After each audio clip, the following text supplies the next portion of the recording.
welcome. Leave all your sanity behind. Our only purpose is death. Come face to face with your fears. It's a death wish at 120 decibels. Warning. Be sure you're mature enough to witness the shocking details of this motion picture. How much shock can you stand? Terror. Don't say we didn't warn you. Together, the pair everyone is talking about. Welcome to Terrible Delights. No one under 17 admitted. And action. And spaghetti. Hello, everyone. Welcome again, if you're tuning in again, to a podcast called Terrible Delights. I am Scott, joined as always by Bill. Hi, Bill. Hey. Hey, out there in Radio Land. Ho, ho, ho.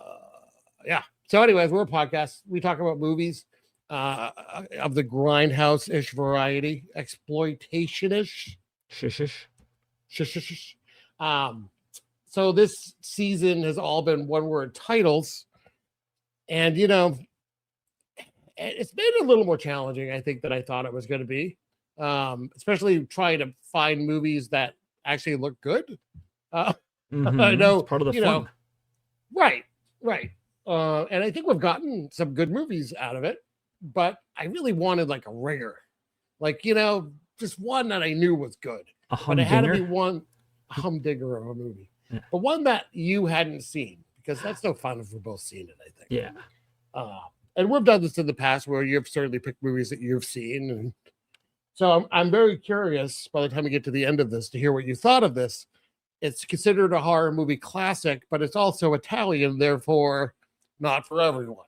You can certainly see, you know, it's at different pacing and the acting's kind of hammy and, you know, here's what it is. Overdubbing. Right? Yeah. But it's, again, considered a classic. Probably, it's not my favorite movie by him, but it's certainly up there for Dario Argento. It's 1977's Suspiria. You can run from Suspiria. You can hide from Suspiria. Who's there? Who's there? But you cannot escape Suspiria. Once you've seen Suspiria, you will never again feel safe in the dark. Rated R. Under 17, not admitted without parent. So this is part one of the Three Mothers trilogy, Suspiria. Yes. The second one is Inferno, and the third one actually is not that old. It's like within the past like 15 years. It's called the something mother. I don't know. It's a new Argento, so I just stay fucking clear of it Oh. because I know it won't be good. What's your limit? When do you stop? For Okay. Argento, Yeah. that's a good question. Where do I stop for Argento? I don't know exactly. It's weird because I think I stop and then I start and then I stop again. Oh, if that makes sense. you pull over like- and never rest? Yeah, well, he kind of had a comeback is not the right word, but he made a movie that I didn't hate, and then he was back to like, who cares? So Oh. Argento starts off great. The Bird with the Crystal Plumage, love it. Cat o' Nine Tails, fantastic. Four Flies and Gray Velvets, okay. I've actually never seen the 5 Days. Deep Red, fantastic. And then he did this, and then he produced Dawn of the Dead. Yay. And then he did Inferno, which I also enjoy. He did Tenebrae, which I also enjoy. Phenomena, which is Jennifer Connelly, very young Jennifer Connelly. It's okay. He wrote part of Demons and Demons 2. Those are fun. Oh, demons, yes. And then you get to Opera, and it's okay. And The Church wasn't okay. then it just slowly kind of crap, I think, for like 10 years. And then he did the Stendhal Syndrome. And I loved it, even though Asia Argento's in it, and she's fucking terrible, his daughter.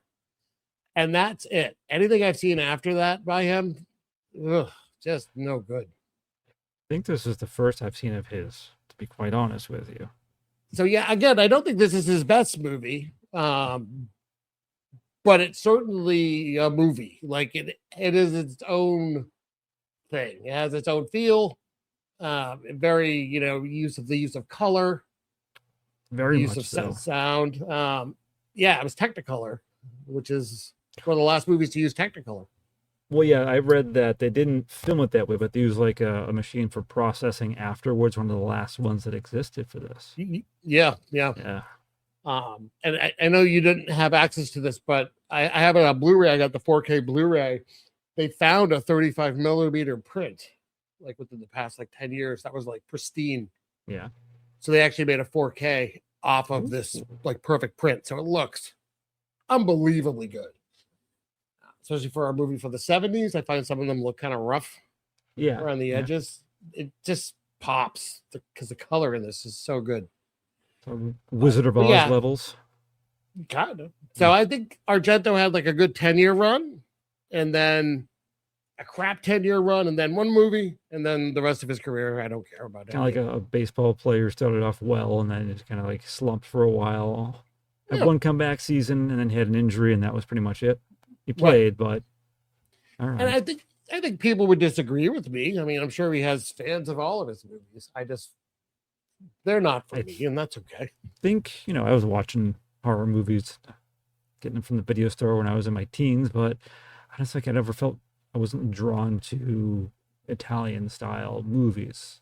I don't know if I was missing out necessarily. I mean, I'm sure that they were popular, really, amongst just going to pick out a movie. I think they were popular among art movie houses, and and they certainly played at Grindhouse theaters because it was foreign. Yeah. So it wasn't a sensation over here in 77 though. Suspiria Mania is going on in New York. It wasn't. But it's I think a good example of an Italian horror movie from that time.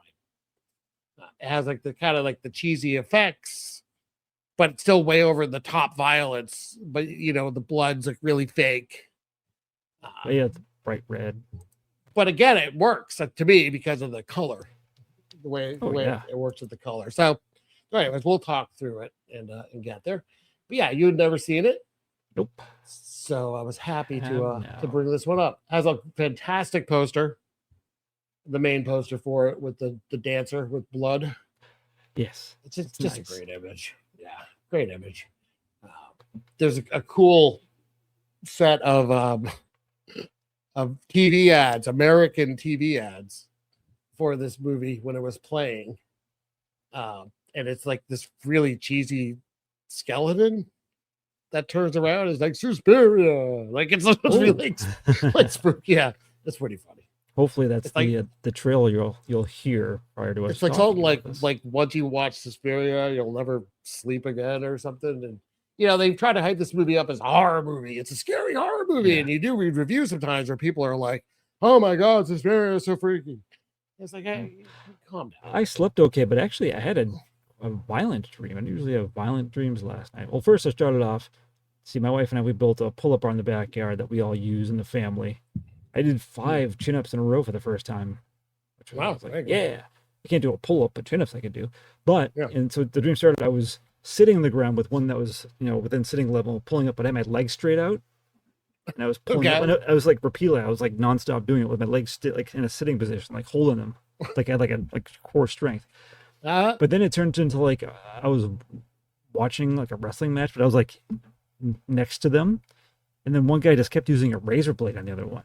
A straight razor. He was cutting them everywhere. It was very graphic. Even in the dream, I had to leave. I was I can't watch this anymore. I mean, that's interesting because there were a lot of slices in this movie. Right, because usually I don't remember all my dreams, of course, but this one, I don't know if it was influenced by watching the movie, but the one that made me walk away, the one that made me walk away in the dream was when he got them in the taint.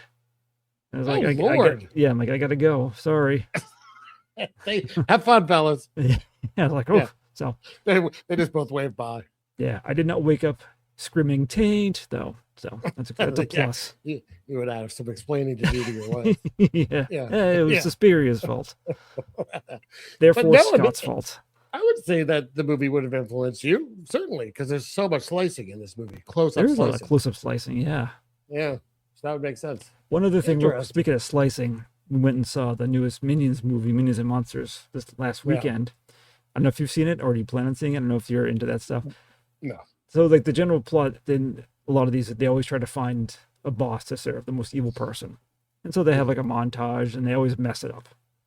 And so they go through this montage of doing it, and it's always, like, silly, kooky things that cause their boss to get hurt or, killed. But one of them, it's like there's a king, and they're all standing guard, like, in his court, and they have, like, giant axes, and one minion falls asleep, and his axe falls down, and it beheads the king, and they actually show it. But it's like, there you go. But the next step is like no blood, but it's like marbled ham. Oh, I was like, wow, that's a PG movie, and they're showing that. That's fun. All the kids laughed, and I laughed. Yeah, I mean, it's like an old timey cartoon almost. I guess, but it was graphic as far as like a DreamWorks PG movie goes. I thought. Yeah, that's kind of interesting. There's also a minion with a boner. I don't believe you. I know. You've gone too far. I have. All right, let's talk about this movie. Yeah. So this movie has two beginnings. There's two different ways to watch it. Really? So they're very similar. One is more of a pulsating logo, and it has Italian verbiage. And one is the international version, which is what we watched. I don't believe ours didn't have the voiceover, right? The one I watched did. Did it with like Suzy Bannion during the credits, which is weird. Yeah. Okay. Yeah. In the Italian version, it's Dario Argento that actually says it, but not for the American. Does he say it in English with an Italian accent? A Suzy Bannion. Yeah. Mamma mia, she's in trouble. Yeah. Yes. No. So the story is about Suzy Bannion. She's an American ballet student. And this movie takes place in Freiburg, West Germany. Yeah. I don't want to give you the IMDb. Oh, yeah. I forgot about that. I'm sorry. That's okay. Stepping on my toes. I'm so sorry. An American newcomer to a prestigious German ballet academy comes to realize that the school is a front for something sinister amid a series of grisly murders. Accurate. Very accurate. Yeah. They could have said something about colorful, but I'll let it pass. Let it slide. Yeah. Okay, so Suzy Bannion, we're at an airport. Basically, it was filmed. Was it the airport or a train station? No, it was an airport. It was actually filmed at a real airport. What room are they walking out of? What was that? What room? It just looked. I don't know. It looked like a weird room, like a lounge. Because at first I'm like, that's a weird train car. Because I thought it was a train station. Oh no! I mean, I think it's weird because they probably didn't allow people because they were filming. So it looks weird because it's like an empty airport. Oh, it's about like where she walks out of though. It seemed like she was like leaving like a transport. I just assumed that, but I could be way off. No, yeah, definitely an airport. Okay. Because they filmed it at a real airport, designed by a Nazi. Oh, you're welcome. Jeez. Yeah. Yeah, thanks designed, for that fun fact. Designed in the 30s by a Nazi. And it was an an airport until the 90s. Oh. And they're like, wait a second. Yeah. Nazi closed. So Suzy has landed in Freiburg, West Germany, and she tried to catch a cab. It's great. I mean, I think it starts off with the bang with the colors. The colors, but when the door slides open and closed, there's like different noise when the doors open. Yeah. I had headphones on when I was watching this, so nice. Great. Getting a lot of that atmosphere, yeah. And I think Goblin has already started playing at this point.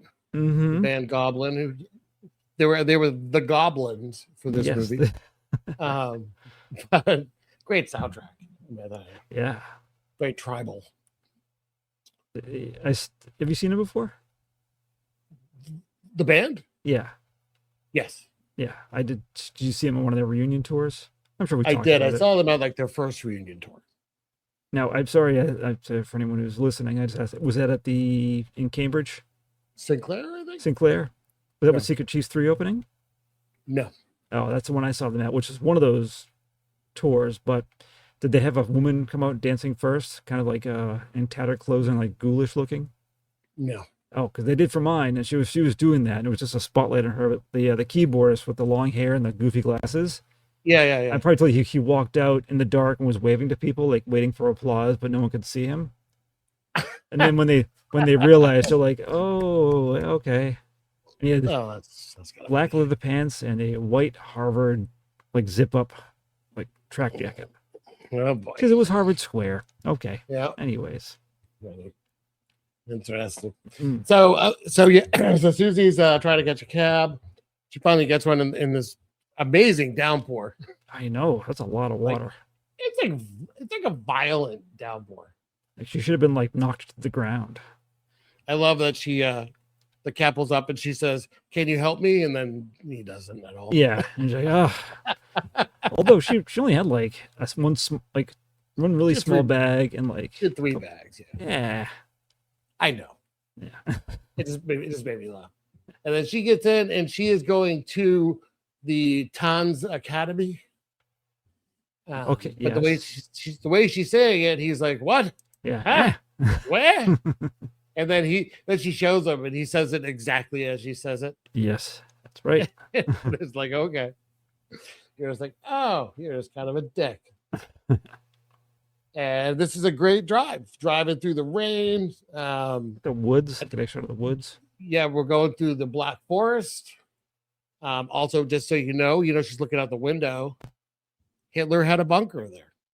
Oh, well, that doesn't surprise me. Yeah. Was that the actual Black Forest? Yeah. Is that where the ham comes from? It is. That's where they grow the ham? In Hitler's bunker. Oh, really? All these times I've been having Nazi meat? Nazi meat, yeah. Oh, no, but it's so delicious. I know. It's tough. You're not really going to give it up, but you are kind of supporting Hitler like a little bit. Don't tell nobody. Yeah. So, so she goes through the forest. I love it. I just love all the tension of the drive. It's just a driving in the rain. Did she try to ask him a question and he just like doesn't bother? Her. Yeah. Yeah. I kept thinking of our friend Kevin and driving in the wheels of this car in the rain. He'd be very upset. At least this was a paved road. Yeah. Yeah. But it's no good. No. So they pull up. I love the building that they built for this. It is based off of some real building. It is. They modeled it off of a real building. It is modeled off of the Whale House. Yeah, I don't really know much about it, but I think it's a bank now at the moment. Let's see. I'll look into that. Yeah. So they pull up to this amazing red building. A lot of red has been happening so Tons of red, yeah. Yeah. And she gets out and tells the cab to hold on because she needs to try to get in. And as she gets up towards the door opens and a woman or a young lady gets outside and is yelling at someone inside, but you can't really make it out. A really good use of sound, I think. Where the rain is, you can hear her, but the rain is coming in and sweeping like the words away. Right. And she's yelling in, and then she slams the door shut. So Susie still's not inside. So she rings the bell, and someone answers and basically tells her to fuck off. Like, we don't know who you are, go away. Yeah. So she told the cab to wait. Yeah. So she then gets back in the cab and leaves. And we're not really show much else, but you do see as she's leaving and going back to the forest, she looks out and she can see the woman running through the woods. Yeah. That was hands full of ham. Just grabbing ham as she goes, eating, slowing her down. I want to read the sentence about the building, the Whale House, to see how badly I butcher these German words. Wikipedia says the front wall of the house opens onto the Franzenscannerstraub, whilst the rear is on the Gottstraub near Kartoffelmarkt Square. Oh, geez, that all sounds not right, Bill. I have to say. I think it did all right considering, but yeah.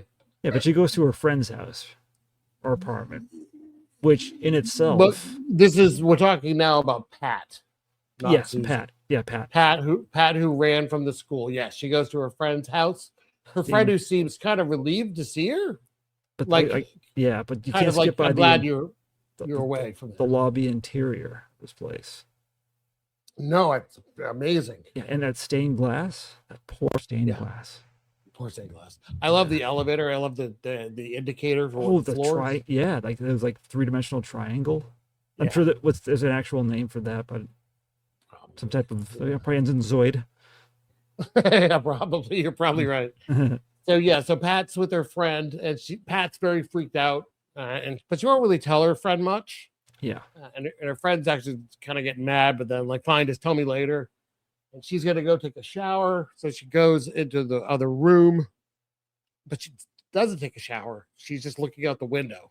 Yeah, kind of in panic, and the wind blows the windows open. She's freaking out, and her friend immediately comes in, like, "What are you doing?" Yeah, close the window. You cut it out. Knock it off. You're letting all the wind in. Yeah, and she's again freaking out, but she's like, "You're fine. Like, we'll talk about it later." Mm-hmm. So now she does what I would never have thought to do, which is take a lamp and bring it up to the window, which I would think just you can't see anything. Yeah, make it harder to see. Yeah. But it is nice to like look at, I guess. Now, did she see the yellow eyes before or after she did that? I think after. Yeah. Why yellow eyes? I don't know. So she sees eyes, and she doesn't scream and leave the room. She just does and backs up. Yeah. And then so now you get a hairy arm, extremely hairy. Yeah, smashes through. Yeah, we don't know who this belongs to, right? No, and it's not quite human. It's a little bit too long. I would assume, if anything, it's the guy we see later, the toothy guy. Maybe. Oh, yeah, you think? I think so. He's a larger man. He's always wearing long sleeves when he's serving us food. I don't know. Just trying to make us, fit pieces thought about in. It. No, it kind of makes sense. Maybe it was Joan Bennett. We don't know. I mean, maybe. Yeah. I don't think so, but maybe. But that's I think we're talking about what's his name? Pavlos. Was it Pavlos with a P? Yeah. Pavlos. Sweet handsome Pavlos. Sweet handsome Pavlos was in a movie that you and I fucking hate. Really? We hate this movie. It was recommended to us on a podcast we did called Black and White Fright. One of our co-hosts, Kevin's friends, recommended it, and we all hated it. Was it one of the later ones we did? It was from the 60s. Did it have Lon Chaney Jr.? No, it had no one we knew. Now we know Pavlov. But no, it's women and a werewolf in a woman's dormitory. Oh, Jesus. Yeah. Right. Yep. That was 13th Wolfman, right? Yeah, that's right. That's right. Yes. He wasn't allowed to be a Wolfman anymore after that. We banned him. We banned him, yes. Took away his wolf rights. That so still anyways, stands, by the way. I found that funny. Yeah. All right. So yes, so the hand has grabbed her and is pulling her towards the glass. A nice outside view of her face getting smushed up. I laughed. I had to laugh at that. That was kind of funny. She's terrified. But then, kind of smashes through a little bit. Yeah. This is it's kind of a brutal killing. She ends up getting it. Multiple stabs. Like, ooh. Yeah. I mean, one of the stabs, it has stabbed her so much that her heart is exposed. How's she still alive at that point? I don't know, but I'm like, I love it. I love the close up of a beating heart, and he stabs that. Yeah. And then it's just the great shot of her dead, covered in blood over on top of the stained glass. And her head just kind of pokes through, and her friend's freaking out because she can't get in. How does she know she's getting murdered? She's screaming. She could have been having a bad dream. Yeah, she is. She is screaming murder. Yeah, I don't know, but no one's helping her. Apparently, she screams murder all the time, and no one's willing to come out anymore. this movie is like, sorry to say this, so I don't forget. It's like a nightmare version of like a Wes Anderson movie in terms of the sets. Yeah, that's fair. Yeah, sorry.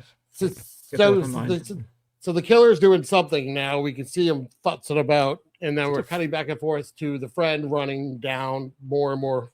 Yeah, knocking on doors, no one's answering. And then as she gets down to the bottom floor, it's a great shot of her body smashing through the stained glass. She's been hung. And it's like wrapped around her waist. Yeah. And then it's almost like a Three Stooges bit or a cartoon thing. Hey, yeah, you think? I think so, yeah. It's cartoon physics right there. But it ends up hanging her if she couldn't have been alive at that point. No, he stabbed her in the heart. I think that's it. That's the end. This is just a little extra pizzazz. But so much stuff smashes that it actually parts fly and impale her friend. Yeah, I wasn't expecting that. Yeah, and that's where we get kind of some cheesy blood there. But again, I still liked it because I love the color. Oh yeah, it fits perfectly with everything that's going on.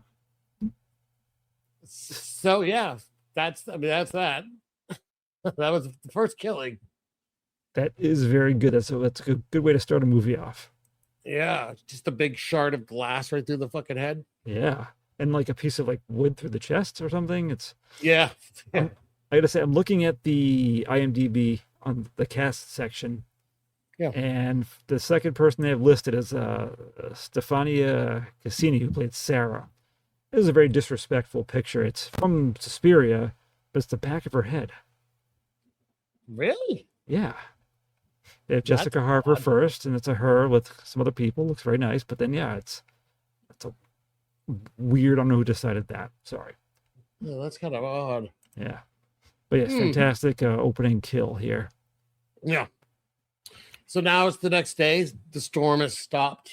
A nice day. Suzy goes back to the school.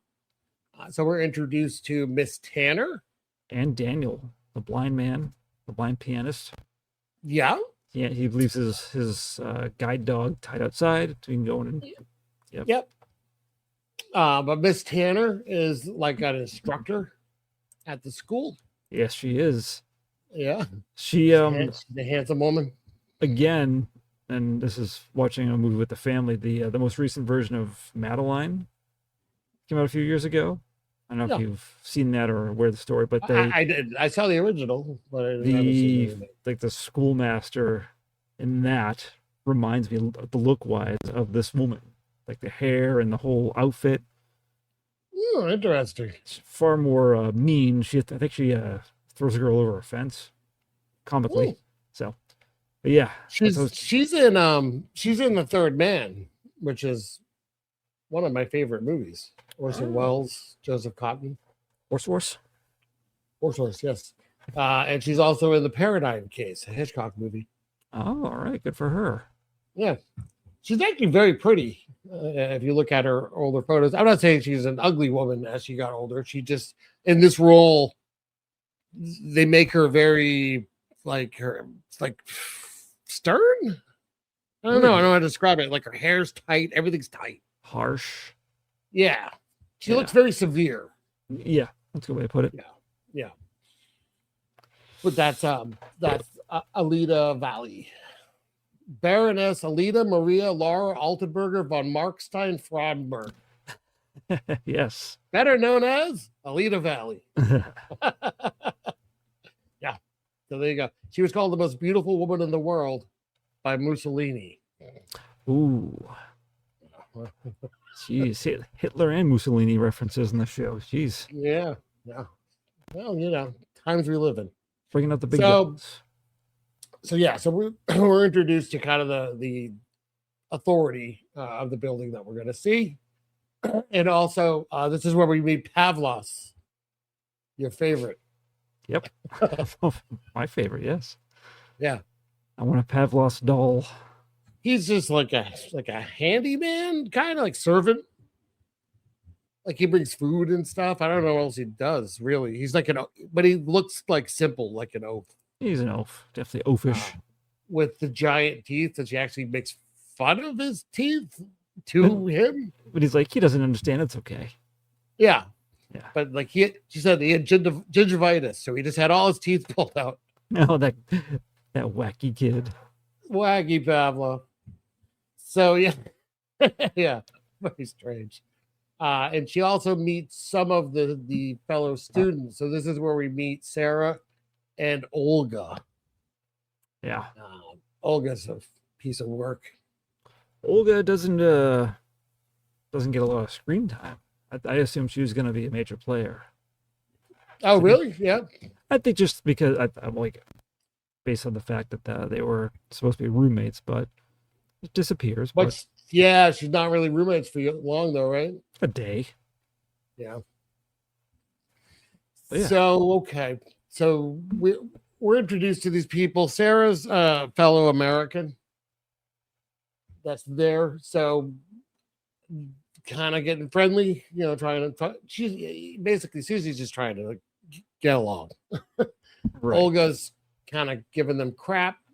I think is this the scene where she says, Sarah and Suzy, I've heard that names that begin with S are snakes. Yes. And then it's like a battle of hissing and tongue sticking out.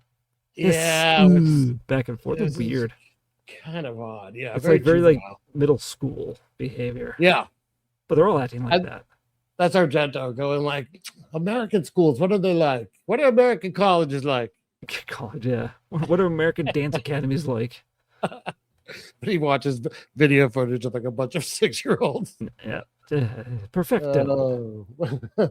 They must all be like this. So yeah. Kind of weird. Trying to think of what happens next. They go.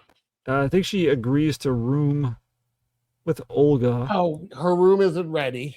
Yeah. And everyone's aware of Pat leaving the night before, but they don't know why she left. But they know that she's dead. And the police are there. Yeah. Talking to Madame Blanc, like the headmistress.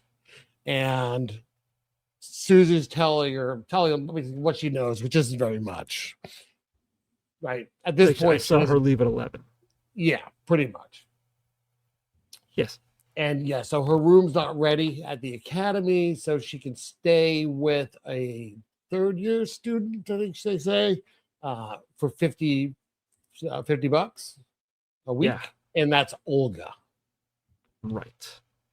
So this has had your favorite wallpaper.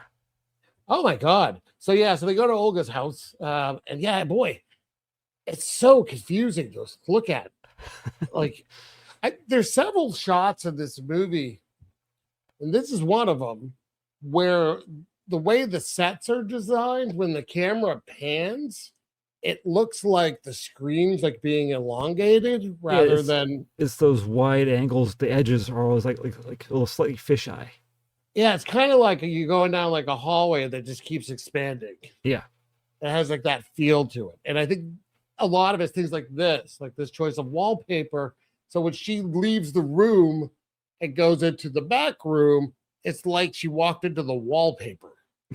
Kind of. Because it's, you know what I'm saying? If you had walked in this room, would you have just collapsed and started shaking violently? Yeah.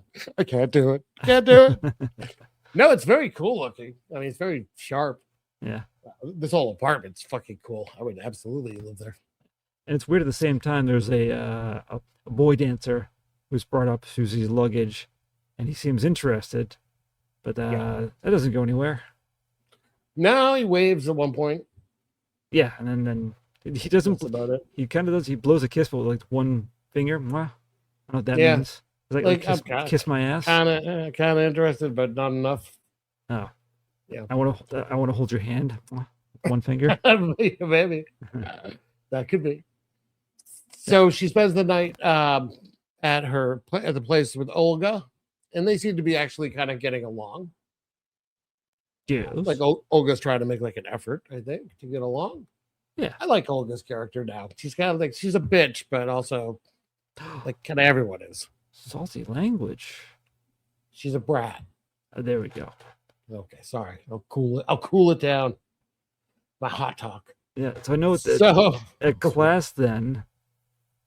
For the next day. Is this where Suzy, old Madame Blanc, says, "Oh, your room's ready now. You can move in." And Suzy's like, Suzy "I doesn't want like to. living with Olga. But $50, that's fine." Yeah, and she's also like, on your application it said you would be staying here. Yeah. She's like, but do what you want, like whatever you want. This is gonna sound very mean, but did it seem to you that Madame Blanc had pink eye the whole movie? Oh my god, yeah. There's a close up shot of her face at one point, and one eye is fucked. Pink eye, yeah. I would think so. It looked kind of like it was infected. Yeah. Think she like didn't wash her hands after wiping her bum and rubbed her eye. I'm gonna guess she caught it from one of these kids. Or the oaf. Oh yeah, he did. Deleted scene when they have a relationship.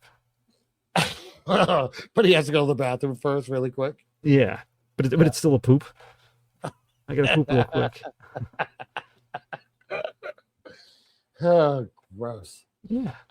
So she's basically, she wants to stay at Olga's, and the headmistress or deputy headmistress, she's not happy about it, but fine, do whatever you want.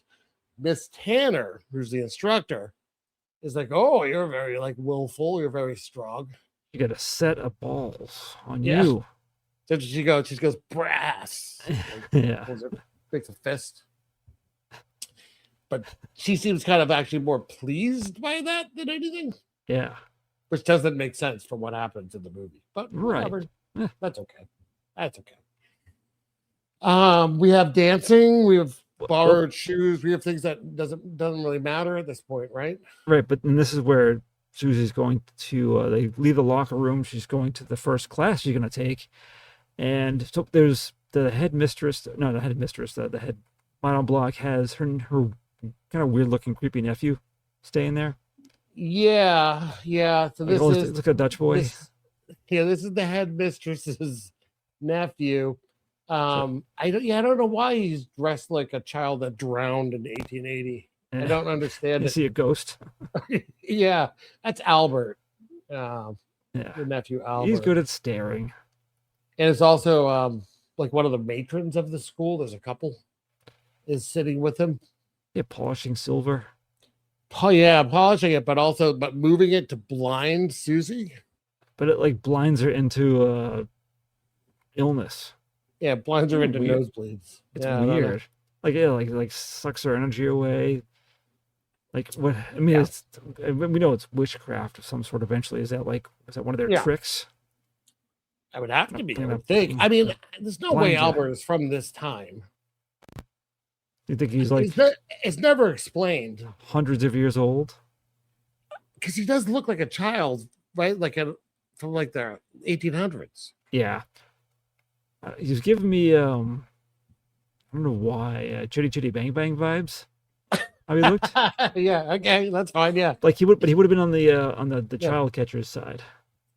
Oh, absolutely. He would have been, like luring other kids into the candy mobile.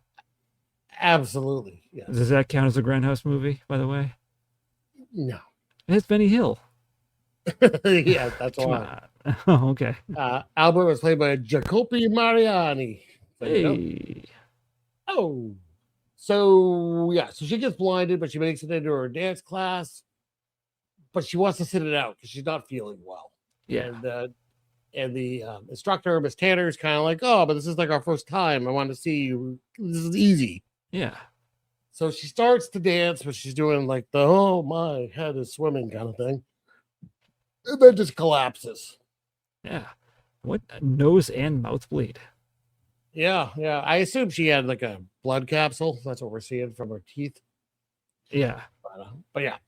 So she's like out. She's out. And when she comes to, she's in a room inside of the school. And Olga has like thrown her out of her apartment. Yeah, she's like, "What's my stuff doing here?" Yeah, Olga brought it all. Like they're also like trying to like force her to drink water. She's like, "Get the fuck out of my face." Yeah. So she doesn't have a choice now. She's living in the school. Yeah. Next door to Sarah. Yeah. And there's a doctor there who's prescribed her a bland diet and red wine. Yeah, not, That's bland. this is Professor Vertigost. I Vertigo. think. Professor Vertigo. Sounds like a villain. Oh, Batman 1950s villain. It's interesting because his name is mentioned. Sarah talks to her, because all of a sudden Suzy's up and she's feeling perfectly fine, and she mentions that Professor so and so had been there, and Sarah seems kind of horrified by this fact. Yeah. Ooh. Yeah.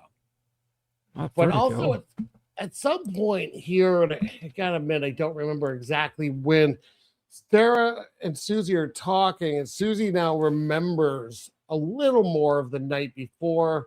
She remembers the two words being said. I think she was telling Olga. You might be right. Temporarily her roommate, yeah. Yeah, where she remembered the word secret and iris. Yeah, so iris or some kind of flower. Yeah. I don't want to forget, let's not forget too, that the doctor gave her a random shot that she wasn't expecting to get. Yeah. Is that witch juice? Full of witch juice, yeah. Yeah. Is that like multiple doses of a time-released serum that makes you sweepy? I don't know. I don't know exactly what it is. Yeah. Never explained what any of this is. Yeah. It is vitamins. It's good. It's good for you. Yeah. So, okay. What happens next before the maggots? So Suzy and Sarah are just talking in Suzy's room, and then there's like a bell, and Sarah's like, "Oh, it's almost dinner time. I better get ready," because everything's very strict, and you have to do these certain things at certain times. So she leaves Suzy, and she's brushing her hair, and then this is where the maggots start falling from the ceiling. There's a maggot like on her finger, and she's like, "Oh!" She looks at her comb, and there's maggots on it. Yeah, and then it's in her hair, and then the ceiling is covered with maggots. And she freaks out and goes to the hallway, and everyone is in the hallway freaking out. I was surprised. I thought it would just be her. I didn't expect the whole school to have maggots. Yeah. So that was kind of gross. Was it City of the Living Dead that had the maggots? The maggot like being thrown into a fan and blown at people? Yes. Oh, those Italians. It's pretty awesome. With their maggots. Yes. So you have Miss Tanner takes charge and goes upstairs to see where these are coming from. And it turns out it's a container of food that's being stored up there that has gone rancid. Yes, spoiled meats. And it's covered in maggots. But I like the close-up shots of them like stepping on them. There's some nice touches like that.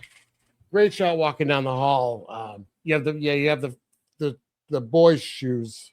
Yeah, kind of crushing them, but she's wearing like these kind of crazy heels. Yeah, like ass kicker shoes. Absolutely stern. These shoes mean fucking business. Yeah, she's kicked people with those. Oh, absolutely to death in the face. Absolutely, yes, directly in the taint. Yeah. Ooh, actually, I've been punched in the taint before. Well, see, there you go. It's my own fault. I tried to fart on our friend Kevin. And not surprisingly, he defended himself by punching me in the taint. It hurts. It hurts. Yeah. So you get. Yeah. So because of the maggot situation now, though, no one can go to sleep there. So they're gonna put everyone up in the room that they dance in. Yeah. Right. Yeah, the dance hall. I don't know what you call it. Dance. Yeah, dance hall. That's good. Dance studio. Sure. Yeah. And they're all gonna stay there, including the teachers. Oh boy. Which it's kind of weird. The scene's a little strange. I love the makeup of the scene. It's kind of weird who's excited about this and who it's like we used to do this like a camping kind of thing. And it's like, like what are you, 11? Like you're all like 20 years old. Yeah, but it's weird because they have like sheets for their privacy, but the teachers are on the other side, and instead of just lights out, red lights. So yes, sleep with these red lights.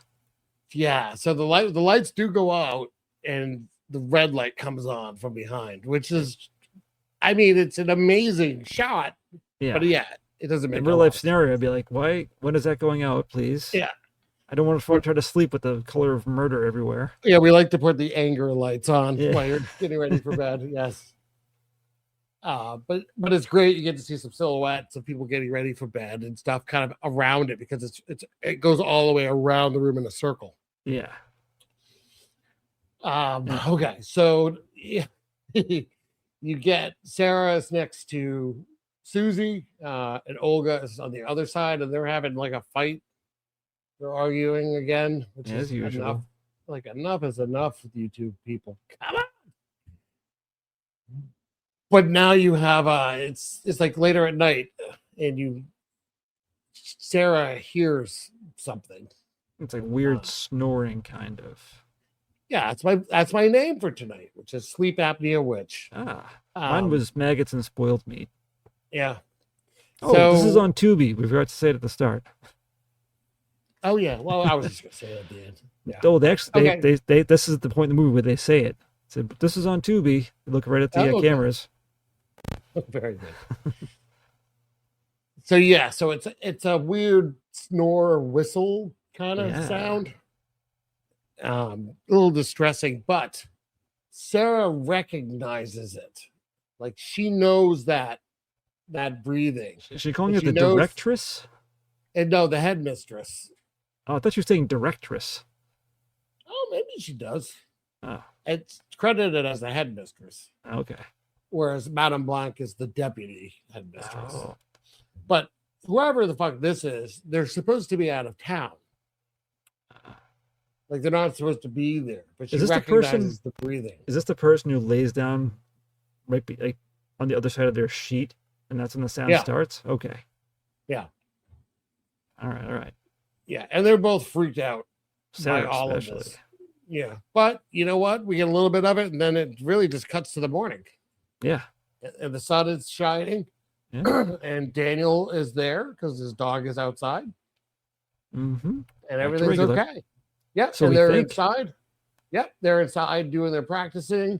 But we do get a cut-out shot to the creepy kid Albert, and one of the matrons is kind of walking towards the school. Were they called the Boopsie twins? The matrons? The Bobsy twins? Well, I don't know. There's two of them. They kind of look the same. Maybe. So we cut to inside, and you can hear Albert scream. Yeah. Ooh, my arm. You know he did something. Yeah.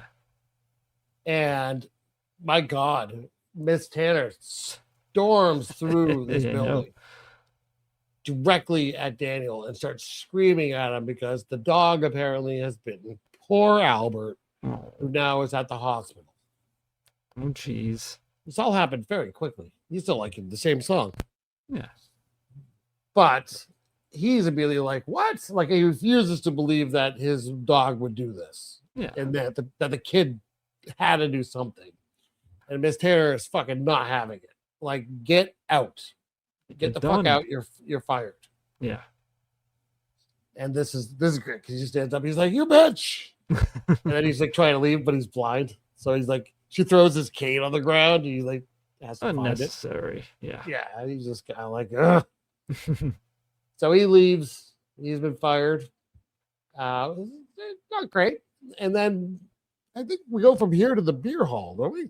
Yes. Now you get some nice dancing going on. So the beer hall, if you want more thing, is that is the beer hall that Hitler used to rally support when he was coming up. Thanks. Hey. Any more? Yeah, but I'll leave it alone if you want me to. No, I don't care. It's fine. Yeah. So okay. There's the men are doing the dance, which fucking kills me. I know it's traditional, and I know it's me being an ugly American. It's hilarious.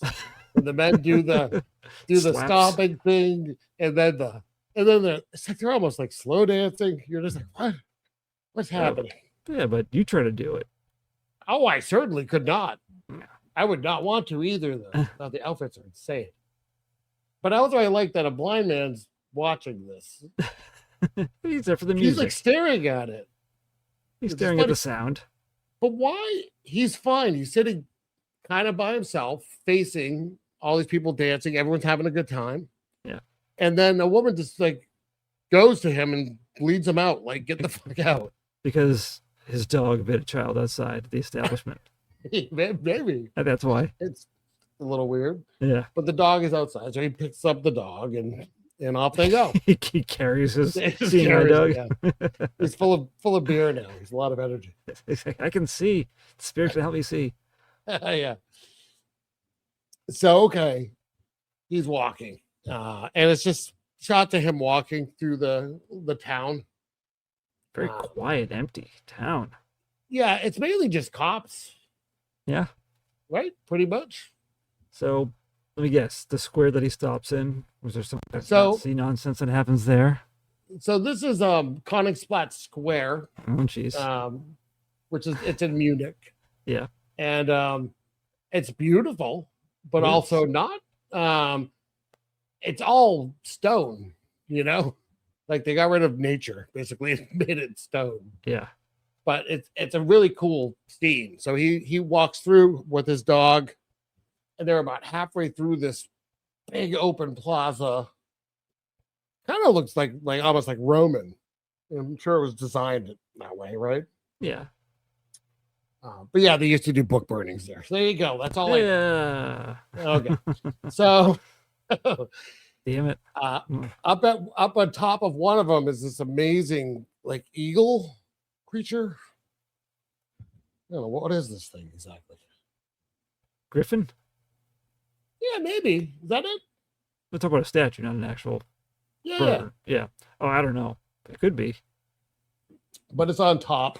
Yeah. And some great shots. I think there's a lot of different shots of him with the dog from different angles and different distances.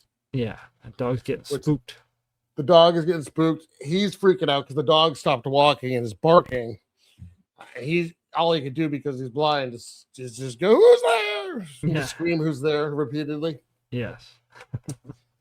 But now we start to hear the swooping sounds of wings, and the statue is gone from the building. Oh. And he's like, uh-oh, what's going on? My goodness. And is there like there's a point of view shot of something flying over him, right? Yeah. Yeah. And the music is pounding, and it's all getting super tense. And his dog just fucking attacks him, bites him in the neck. Poor Daniel. Yeah, takes him down to the ground, and then the dog murders him and is just like eating him. Yeah, nom, delicious. It like rips out his throat. And that's when the cops are like, "Hey." Yeah, I like the cops. The cops yell and run, and the dog just takes off. Yeah.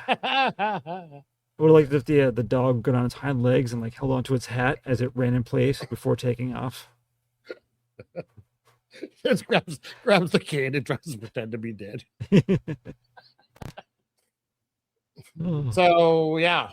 So now it's the next day, and we have news at the school of his murder. Like, who would do that? Even Miss Tanner's kind of like, oh shit. Yeah. It's kind of interesting because we do have a conversation at one point with Madame Blanc and Miss Tanner talking about one of the murders. I don't remember which one, but like there's no one else to hear them. It's just for us, the audience. Mm-hmm. And I'm like, do they not know what's causing this? Really? They know. Why are they talking like they're surprised to each other? It's all part of the act. Just in case someone wanders within earshot. I guess. So, okay, that's fine. Now we have, I think, the swimming scene. This is where next. I didn't note it, but they're like, I read afterwards because like I feel like they're swimming kind of weird. It was like walking, but I guess the director Dario Argento he wanted the water to be as still as possible for the scene. It added something to it. Oh, interesting. But that's like the most ornate swimming pool room I've ever seen in my life. You know who's rumored to have swam there? Hitler, I guess. It would be Hitler, yes. Oh my God, Jesus, why? Because he stayed near there. Yeah. Yeah. Yeah. You're welcome. Yeah. If it helps you, I watched a 50-minute mini documentary on the filming locations in Nazi Germany. The filming Like the locations. Connections. Oh, just any film that was. No, for this movie, the filming locations and their ties to Nazi Germany. Oh, someone made a little documentary on it. Oh, is it part of the Blu-ray you have, or is it separate from that? It was on the Blu-ray, yeah. Oh, even better. Okay. That's why I have all this. Well, it has this knowledge, historical information, I guess. And I like to be a bummer, so there you go. Yes, you do. Yeah. So they're swimming. It's Suzy and Sarah. So we learned some things now. We learned that Sarah was the one that was on the intercom. Yes. The night that Suzy showed up. We know that Pat was acting weird, and Pat and Sarah had been good friends. Mm-hmm. Pat was acting really strange and gave her a bunch of notes. Yes. Because she was suspicious of happenings. Right? That's weird right. happenings, yes. Weird happenings indeed. And we should mention, because this is going to come up again. You know what? It might happen right after this or right before. I don't remember, but it's one of the times when Sarah and Suzy are in the same bedroom together, and Sarah's kind of freaked out. Maybe that's after. I don't think it's after this. Maybe it is. But Susie's like falling asleep, but they start talking. And this is where Sarah says that the teachers all leave at 9:30. Right. And Susie's kind of drifting in and out of consciousness, but she says, like, it doesn't sound like they're leaving based on where the door is. Yeah, go the opposite direction, into the building more. Right. So Sarah starts to count the footsteps so she can try to figure out where they're going. Yes. That was, was earlier. The freak out one is coming up. Yeah. That's why I thought. Yeah, because Suzy she gets really drowsy, and obviously her food or wine is drugged. Yeah. Her meals. And she she just can't stay awake because it's happening again. Like, in Sarah's like, my notebook's gone. That's right. All she has is one page with the footsteps that she has. Yep. Yeah, and so this is great. She's trying to wake Suzy up. She's out. She's trying, but she kind of can't. And she looks up, and there's like the transom between the rooms as she sees the light come on in her room. Yes. And this is the shot. I love this shot where the camera goes behind the light bulb. Yeah. And you see what is it called? The filament. Yep. Of the bulb, and she turns the light off, and the whole color of the room changes. Yeah, it turns green. Yeah, that was really cool. That was nice. So she's now going to try to escape, which sounds like a terrible idea. I know that she can't wake Suzy up, but they can't be the only two here, right? There's got to be other students staying here. It's like she tries no one else. I know. She doesn't trying to need a door. She's just trying to find a way. I don't know. Is she even trying to escape, or what's she trying to do? It sounds. I mean, it looks like she's trying to find where maybe they're going.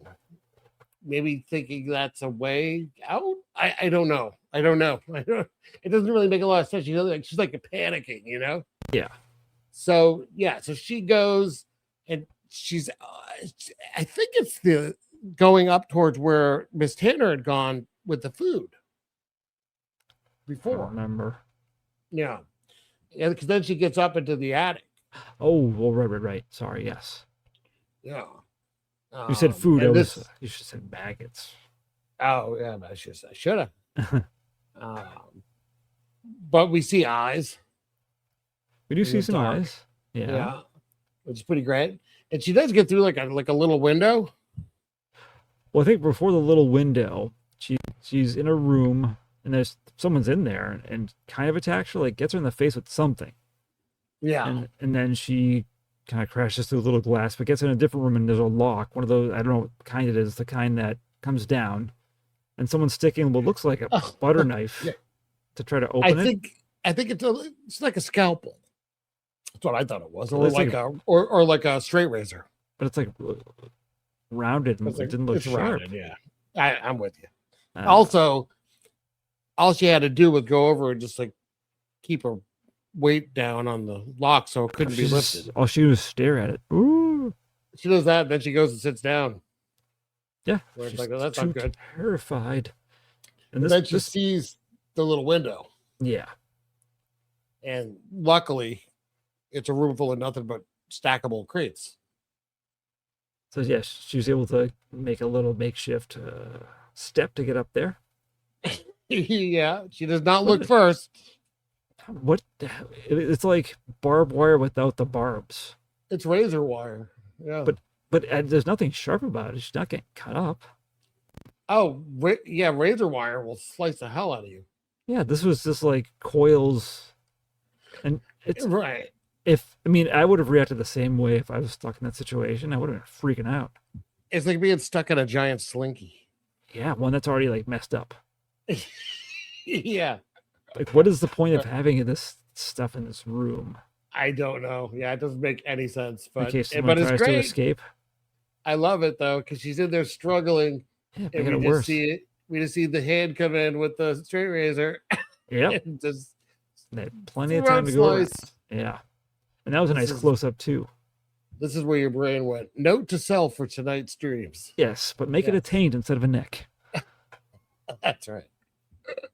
And your brain was trying to do this scene for you, but it was like, I don't understand the razor wire. It doesn't make any sense. Just make it a taint. He'll understand the taint. Yes. Yeah. He'll be upset, but he'll get over it. Yeah. I'll laugh it off the next day. So now the next day, Susie's told that Sarah has left the school. All her stuff's gone. Yeah. Miss Tanner tells her. Yeah. Kind of unprompted. She's like very eager to tell the information. Yeah. So Suzy remembers the name Frank Mandel, who was someone that Sarah had mentioned being a friend in town. Yes. So she reaches out to him and they agree to meet. So they meet in front of the old BMW place in Munich. It's a cool building. What did Hitler do there? No. I mean, BMW is not so great. Oh yeah, that's a connection of the war. So yeah, there you go. That's about it. So yeah, it's a cool building though. Yeah, it's a cool shot up high to film down into the courtyard. It's kind of cool. It's Udo Kier. It is Udo Kier. Good for you. And what did I knew that? No. Oh, I'm aware of. I saw Ace Ventura: Pet Detective. There you go. Yeah. Yeah, he was very small, regular part. Is he drinking soda? What is he drinking? In a glass. Yeah, outside.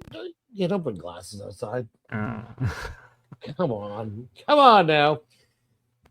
So he's not that concerned yet because it hasn't been very long, and he thinks the same thing that Tanner thought at the school, which is that she probably went with her father, who is it's like a diplomat or something, right? Yeah, in Geneva. Yeah. But okay, he volunteers the information because HIPAA is not a thing in Germany at this time.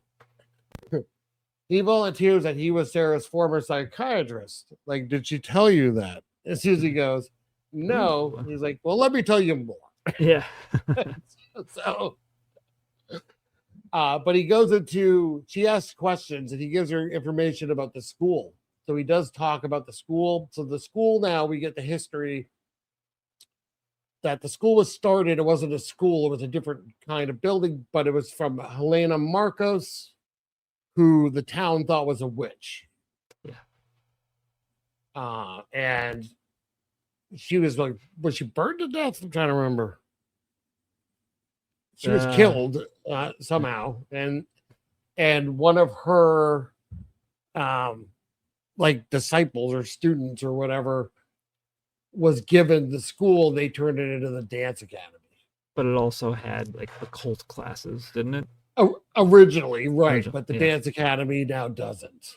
Yeah. Is the story that we're told. Wink, wink. And she's kind of like, man, like, I don't really believe in witches, you know. And he's kind of like, well, I don't either, really.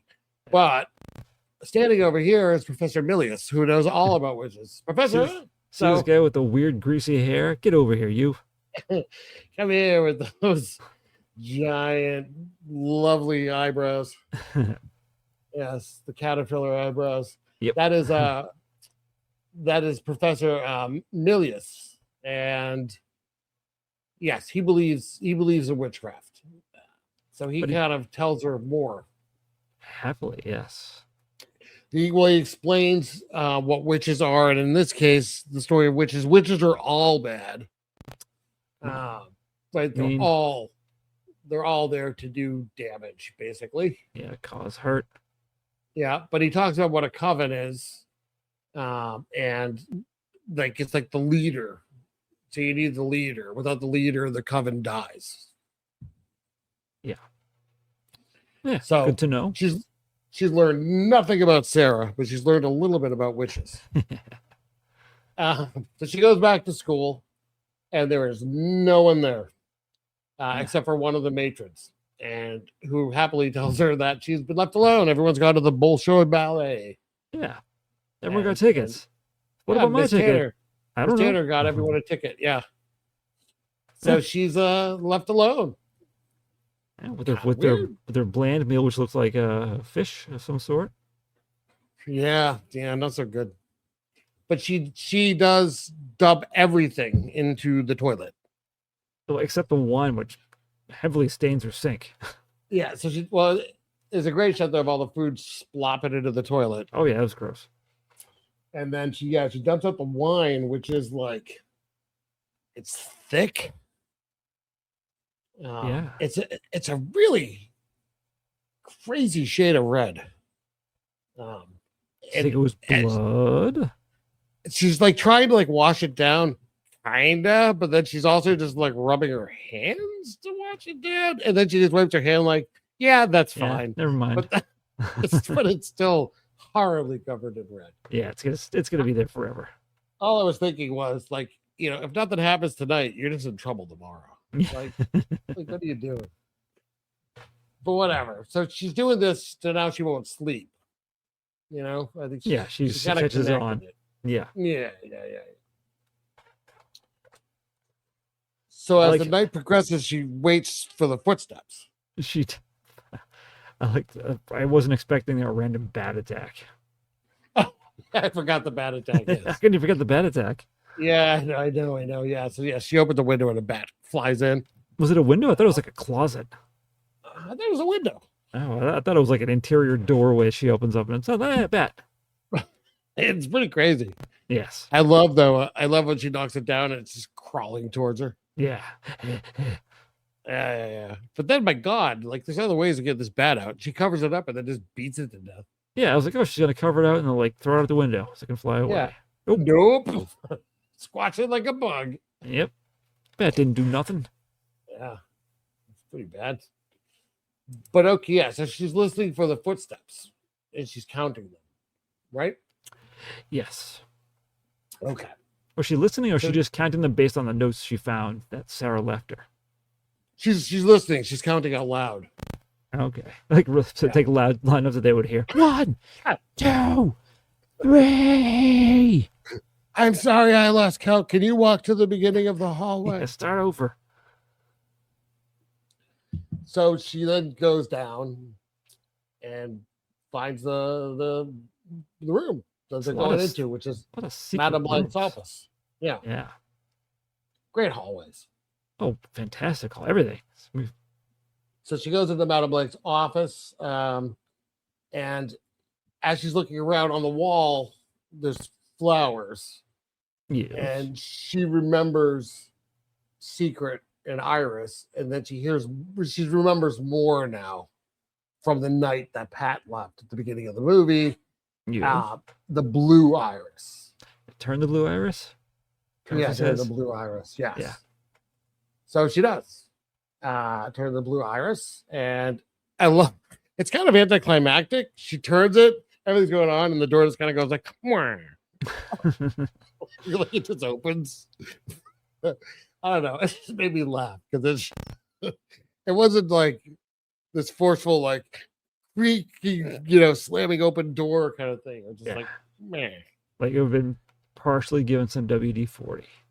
Yeah, like it was just someone on the other side that was just like, oh, they're turning it. I'll open it. Yeah. It just felt like a set for some reason, but yeah, probably was. Yeah, obviously. So she goes through this door. And this, I love this. I love this whole set because it's going down this hallway, and there's all these like inscriptions on the wall. Part of it, it's like like some kind of like semi see-through fabric that has art on it and words.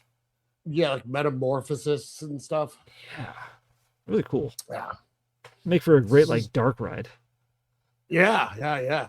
So she's going on there, and we can hear, like laughing and right, all this stuff going on. Yeah, have a good old time. But we hear crazy laughing first, right? And I love this, when she goes by the two matrons that are cooking. Yeah. They're like having this animated, loud, laughing conversation, and she like runs by them. But like when it's like, "Who's here?" She runs in with a knife. Yeah, like immediately. And she looks, but she's managed to hide herself. So she just gives up and goes back, and then you just hear laughing again. I love that. But you hear more, and we can hear Tanner and Madame Blanc laughing and talking. So she gets to overhear them, kind of like she can see them too from where she's hiding. Yes. So it's Madame Blanc and Miss Tanner, but also Albert and Pavlos. Yeah, and some other woman that I don't know. I think she was just like another like teacher. I remember seeing her earlier in the film. Oh, okay. I don't remember seeing her. Yeah, but I believe you. Well, she actually in the scene. She just says, "I was here earlier in the movie." I didn't see, my copy doesn't have that. God damn it. But now Miss, I don't remember which one was saying, like, we have to kill the American. Madame Blanc is just like very, she's got to go. Yeah. Is she weird? It is weird. It's why do you invite her? I guess they catch on that she's catching on. I guess, yeah. It's very quick. Or she's supposed to be a human sacrifice for some advancement of the witch agenda. Maybe. Yeah, it kind of makes sense, I guess. Yeah. Is she given a mozzarella stick to take a bite out of, by the way? I don't know what it is. I mean it's an Italian movie, so I'm gonna assume mozzarella. I guess you know what? You're right. They're talking about killing her as like a sacrifice. So, yeah, I think so. Yeah. Yeah, but now Albert can kind of tell she's there. Yeah. And then he alerts Pavlos. Yeah, Pavlos. Yeah. Who lumbers slowly out to pursue. But like Suzy tries to hide and has to stifle a scream. Yeah. Because she has found Sarah. Dead Sarah. Who is also like crucified. Crucified with her, but her arms are down by her sides, I think. Yeah, but they're still like nailed into whatever she's in. But her face is also like all stitched up. Yeah, like wide eyes too. Weird. Yeah. Still good. Yeah. It's all though good. But this is great because Suzy easily gets away from Pavlos. He's the worst. Oh, he's a dummy. But she goes into she's in a bedroom now. And Pavlos has no idea that she's gone into this room. Kind of a cool room. But we have one of those, what are they called? The transom beds? No, that's a wall one, right? What's the one with the like the thing hanging down? I'm not up to speed on furniture. Canopy. Oh, Canopy. Okay, yeah. I don't have extensive bed knowledge like you do, I guess. I am a little bit older. Yeah. Yeah. We learned all this in school when I was a kid. Yeah, bed class. Yeah, your special bed. Special bed. Special education. Special education. So yeah. So was that a peacock lamp? It was a decorative peacock. Yeah. But before the peacock, she can see someone's in the bed, and you can hear that sound coming there, and she recognizes that it's the headmistress. Yes. Oh no. So she's done really well being very quiet until right now, where she accidentally breaks a decorative peacock. Yeah. That's like filled with marbles or something. Big ones, like candlepin bowling balls that roll towards the bed. Yeah, wake her up. Yeah. She's just like, "Who's there?"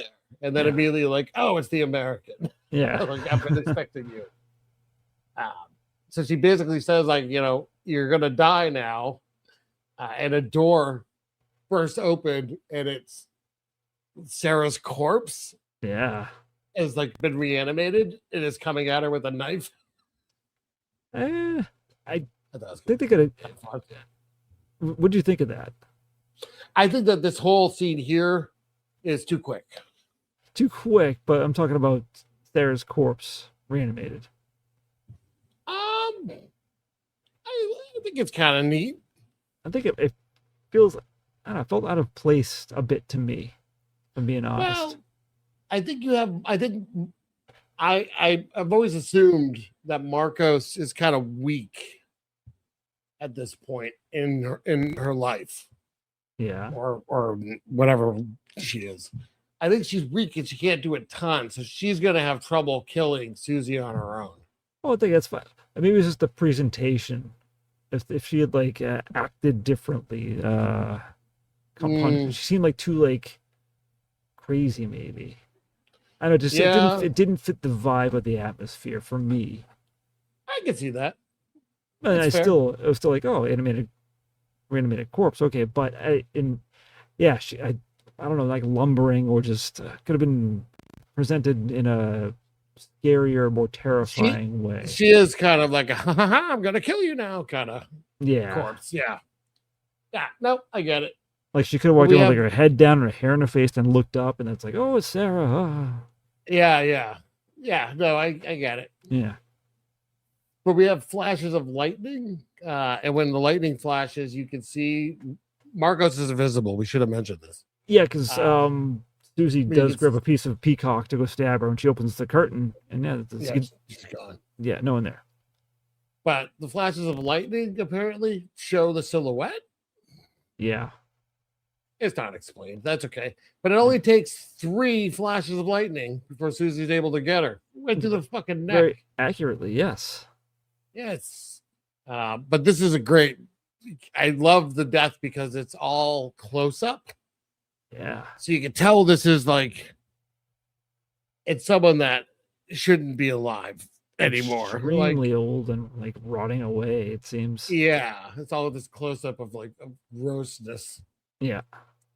And yeah, so Sarah's corpse like gone, and but it's interesting because the rest of them, Madame Blanc and Miss Tanner and Albert and Pablo, but it's like they're all holding their necks too. Although Pablo's head seemed all bloody. Yeah, I don't know.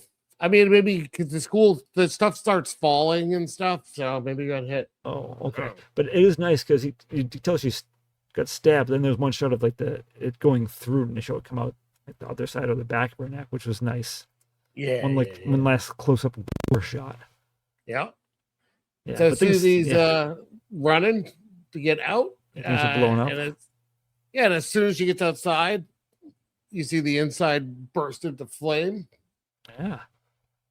It's good those students went to that concert. That's right. Yeah. That's it's kind of the end. Yeah, she walks away like, I don't know, is she relieved or it's like, haha, I got you. I think she's just a little burnt out at this point. Okay. Overtired and so like laughing because you can't help it. But yeah, I mean, it's like a lot of movies you watch. Just cuts to credits. Yeah, it does. With a great song. But credits nonetheless. No, that is the story of Suspiria. Yeah, no, it's a really good soundtrack. I think Goblin was like peak Goblin at this point. Yeah, it's like creepy whispering happening a lot. I love the main theme song that's used a few times in this, where you just hear witch. Yeah. Yeah. One time it was sandwiches. Yeah. I swear it was. Dark Forest Ham. So yeah, that was all of 1977's Dario Argento epic Suspiria. I didn't see the remake. You see the remake? I hadn't even seen this one, so no. Well, I don't know. It's newer. What is it? 2018. I have no interest in it. I don't know. I don't like Mia Goth. Don't care for her. She didn't enjoy X or no, no, not really. The first one, which is X, I think was the best.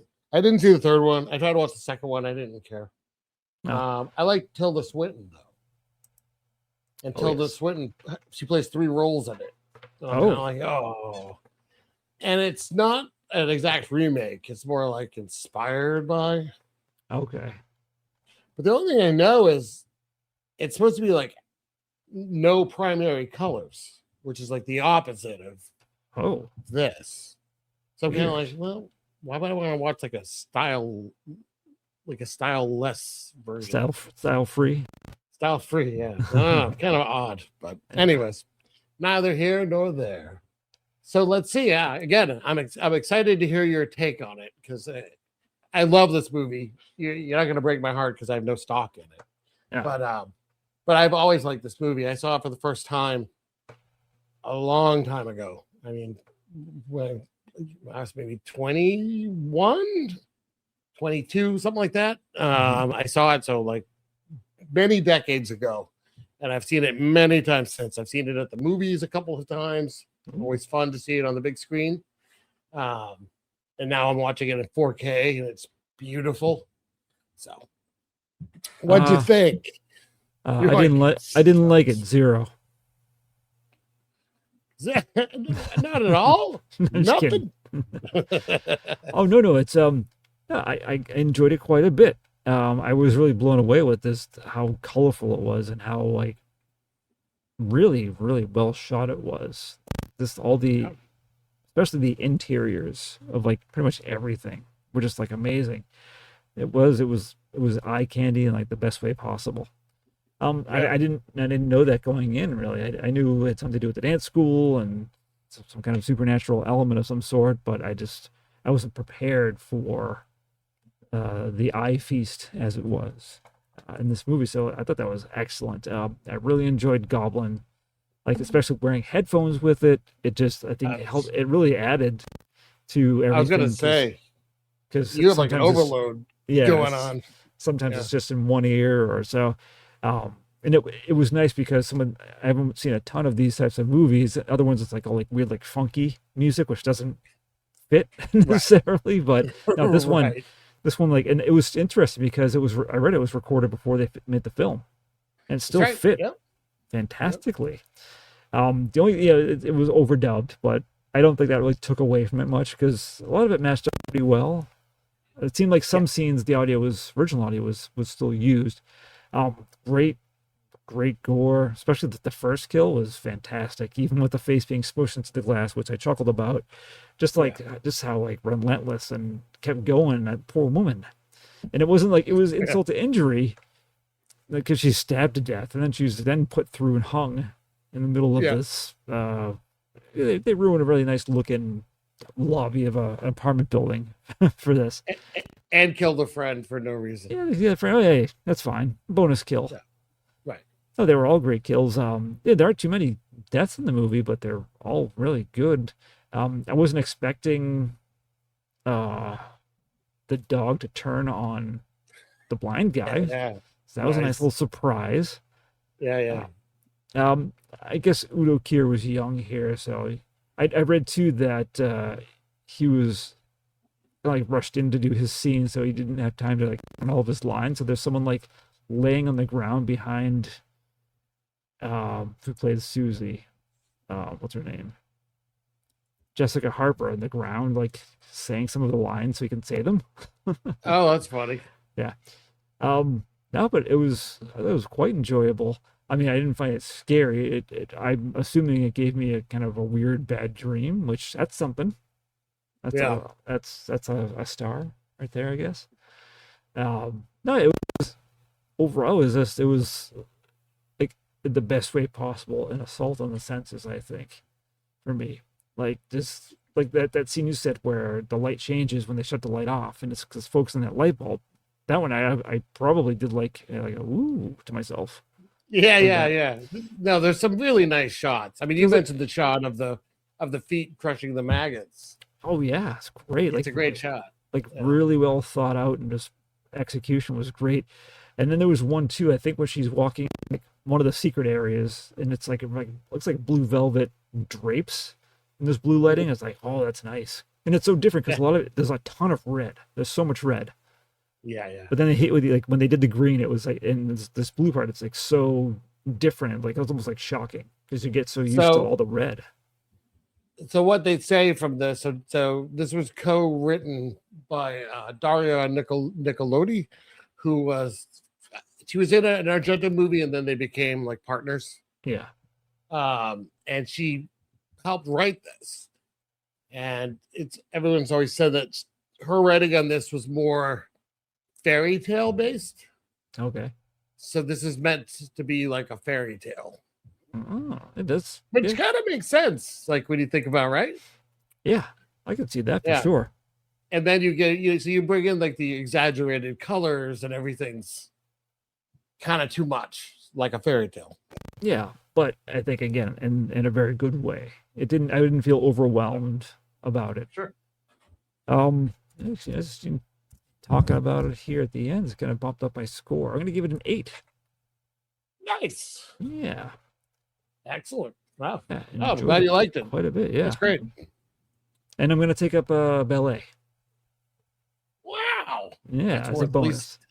It's worth at least half a star of a bonus. That's nice. All right. And I'll right. perform for you in private when I learn some stuff. Yeah, thank you. All right. So, yeah, I mean, I love this movie. I mean, is it the best movie ever made? No, again, it's not even my favorite Argento. But I love it. I think it's great. I think it's beautifully shot. The colors are amazing. The soundtrack is amazing. The acting is somewhat stiff sometimes, as is the formal Italian way, kind of doing things. Yeah. So I'm kind of used to it at this point. I thought she was good. Oh, yeah, Suzy. she was. You know what she reminds me of? And every time I watch this movie, I don't really watch much else Jessica Harper has been in. She still like acts kind of, but I don't really know her in much else. She's in the Shock Treatment, which I didn't finish. She's in Phantom of the Paradise. I remember seeing that like a long time ago. Seeing that. I don't know her from much else, but she reminds me of Karen Allen. Oh yeah, yeah. So I always get that kind of vibe from her. But I think she's good in this. So acting's interesting. A weird cross cast of American and Italian and German. Yep, I'm sure it made a fun set. Yeah. But yeah, so I mean, I'm not going to talk about much more. I like this movie very much. I'm with you. I'm just going to go 1/2 tick higher and give this an 8.5. All right. For me, highly recommended. And if you're going to watch it, if you have the option, this Synapse 4K Blu-ray is stunning. Like visually, it is just unbelievably sharp. But if you don't want to do that, it is on Tubi currently. Yay. Or by Plex if you can get to it. I did. That's it. That's Suspiria. Yeah, we did like a classic on the show. Did. Something we don't do too often. Probably the most well-known movie we've done? Might be. Yeah. Well. All right, you sold out. No, we did we did Maniac. What's the one with the monkey? The one with the monkey. Mighty Peking Man. No, I think this big, wasn't it? I think this is Bigger, yeah. bigger. All right, fair enough. Yeah. All right then. What about Bucktown? What's up next? Next We have a week, guest, right? I believe we're gonna have a guest. I said that before, and then sometime, so we'll wait. There might be a guest. I'm saying, we'll see. If it is, it's someone who's been on before, who's always a good guest to have on. But I'm doing it. I think it's a sci-fi, perhaps horror type movie. It's 1982. It's called Xtro. XTRO. Is there a hyphen in it? Not that I'm aware of. Would that disqualify it? No, it's fine either way. But I will say that I almost picked a movie for this season, but I didn't because I had a hyphen and I wasn't sure. No, this does not. All right, cool. Multiple sources confirm that, but that'll be very good. That'll be next time. Awesome. And that is it. Let's we're gonna dance our way out of here. I'm gonna tie up Scott as I stab him and then push him through some stained glass in a ceiling. I appreciate that outro. Yeah. Thank you. All right. I'm sure you're probably hearing Goblin or something in the way. Probably, yeah.